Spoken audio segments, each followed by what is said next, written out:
Road சைடில் கிடைக்கிற இந்த மசாலா சுண்டல் அதே டேஸ்ட்டில் வீட்டில் எப்படி சேர்த்துன்னு பார்க்கலாமா?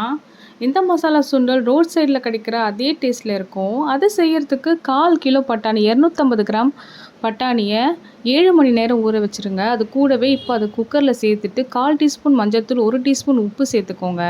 சேர்த்துட்டு ஒரு 5 விசில் விட்டுருங்க. இப்போ சுண்டல் செய்கிறதுக்கு 2 வெங்காயம் 2 தக்காளி 1 பச்சை மிளகாய் சேர்த்துக்கோங்க. அது கூடவே 2 துண்டு இஞ்சி 10 பல் பூண்டு சேர்த்து ஒரு மிக்சர் ஜாரில் சேர்த்து ஃபைன் பேஸ்ட்டாக அரைச்சிக்கோங்க. இந்த மாதிரி ஃபைன் பேஸ்ட்டாக அரைச்சிக்கோங்க. இப்போ ஒரு கடாய் எடுத்துக்கோங்க. அதில் எண்ணெய் ஊற்றிக்கோங்க. எண்ணெய் நல்லா காஞ்சதும் நம்ம அரைச்சி வச்ச மசாலாவை சேர்த்துக்கலாம். சேர்த்துட்டு நல்லா அதை பச்சை வாசனை போகிற அளவுக்கு வதக்கிக்கோங்க. எண்ணெய் திரிஞ்சு வரும், அந்த அளவுக்கு நல்லா வதக்கிட்ட பிறகு இந்த ஸ்டேஜில் வந்த பிறகு 1 டீஸ்பூன் குழம்பு மிளகாய் தூள் சேர்த்துக்கோங்க. சேர்த்துட்டு அது கூடவே 1/2 டீஸ்பூன் கரம் மசாலாவை சேர்த்துக்கோங்க. 1/4 டீஸ்பூன் வெறும் மிளகாய் தூள் சேர்த்துக்கோங்க. சேர்த்துட்டு நல்லா கிளறிட்டு அது கூடவே 1/2 டீஸ்பூன் உப்பு சேர்த்துக்கோங்க. நம்ம பட்டாணி வேக வைக்கும் போதும் உப்பு சேர்த்துக்கிறதால பார்த்து உப்பு சேர்த்துக்கோங்க.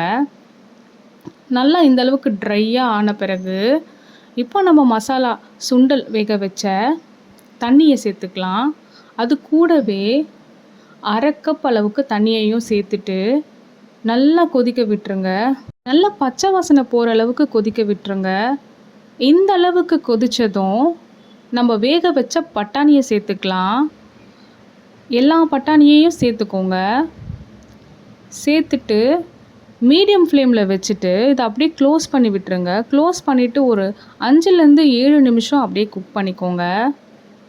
நல்லா மீடியம் ஃப்ளேம்லேயே நல்லா குக் ஆகட்டும். இந்த அளவுக்கு எண்ணெய் திரிஞ்சு வந்த பிறகு கொத்தமல்லி சேர்த்துக்கோங்க.